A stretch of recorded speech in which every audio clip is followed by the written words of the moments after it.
Bismillahirrahmanirrahim. Assalamualaikum warahmatullahi wabarakatuh. Ketemu lagi dengan saya Siti Maksuma. Untuk kali ini kita akan belajar metopen ya.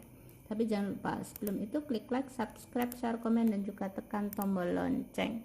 Oke deh, untuk kali ini kita sudah sampai ke bab 2 ya. Untuk landasan teori. Bagaimana sih membuat landasan teori gitu ya? Oke, kita kasih contoh, saya kasih contohkan ini tesis saya dulu ya, dengan judulnya gitu. Judulnya adalah pengaruh pengumuman penawaran sukuk dan obligasi serta karakteristik perusahaan terhadap reaksi pasar pada perusahaan yang terdaftar di Bursa Efek Indonesia.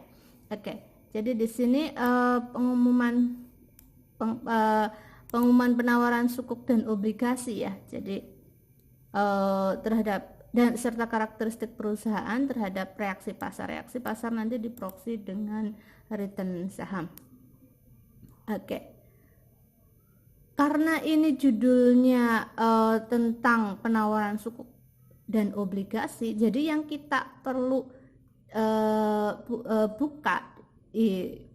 kita perlu bahas di bab 2 yaitu ada tentang sukuknya, obligasinya, begitu ya. Tentang apa yang kita bahas, apa saja, begitu ya.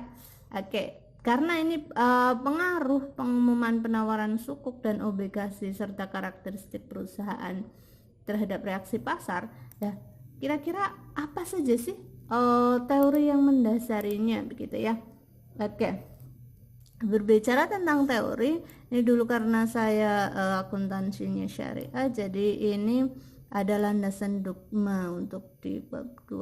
Tapi kalau langsung ke landasan teori, itu teori-teori apa saja yang berhubungan dengan judul penelitian kita gitu. Kayak contohnya di sini ada packing order teori ya. Karena karena di dalam packing order teori ini perusahaan memiliki urutan preferensi tertentu untuk modal yang digunakan untuk membiayai usaha mereka. Oke, itu jadi kita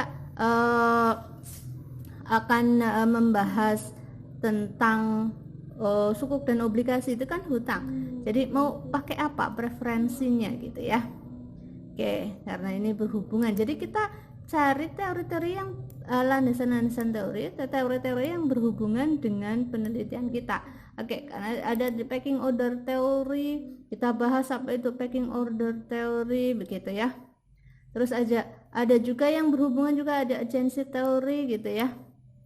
Terus ada signaling teori, banyak teori-teori yang berhubungan dengan penelitian kita, apa saja kita bahas untuk sebagai landasan teorinya.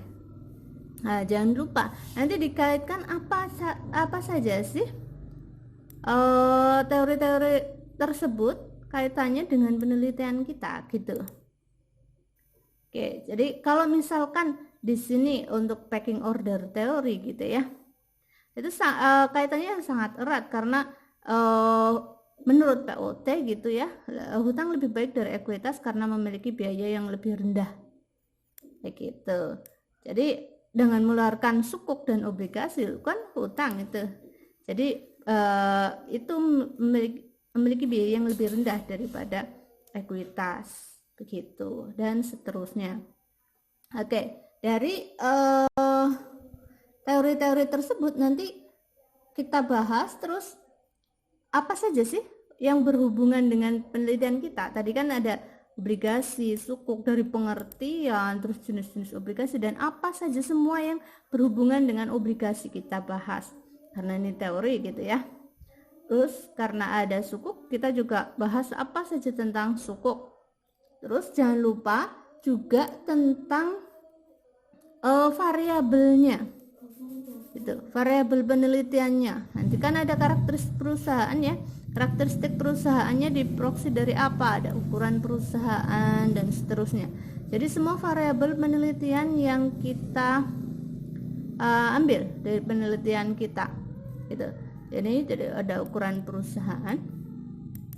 Jadi semua teori tentang ukuran perusahaan, baik pengertian dari berbagai pakar begitu ya, karena biasanya pakar satu sama pakar lainnya ada sedikit perbedaan, tapi yang nggak masalah, nanti kita bahas. Bisa menurut kalian itu ukuran perusahaan apa, pakai bahasa kalian boleh begitu. Setelah menyimpulkan dari beberapa pengertian dari para ahli begitu ya.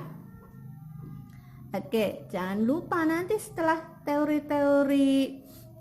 teori-teori yang berhubungan dengan variabel kita itu nanti juga akan ada penelitian terdahulu. Nah, kalau kemarin di latar belakang kita bahas penelitian terdahulunya untuk menunjukkan gap begitu, dan sebagai dasar kita mau meneliti lagi begitu ya, dan seterusnya mau replikasi atau pengembangan begitu. Dan di bab 2 ini kita penelitian terdahulunya yang lengkap siapa saja.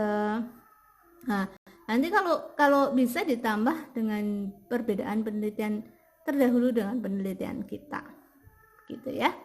Oke, jadi untuk membuat bab 2 memang sekarang banyak teori, jadi banyak buku yang dibutuhkan.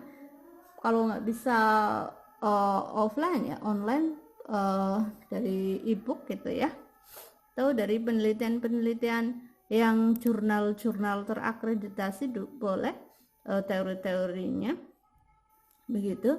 Dan juga kalau penelitian terdahulu diusahakan yang 3 tahun terakhir ya, 3 tahun terakhir biar baru gitu, biar baru.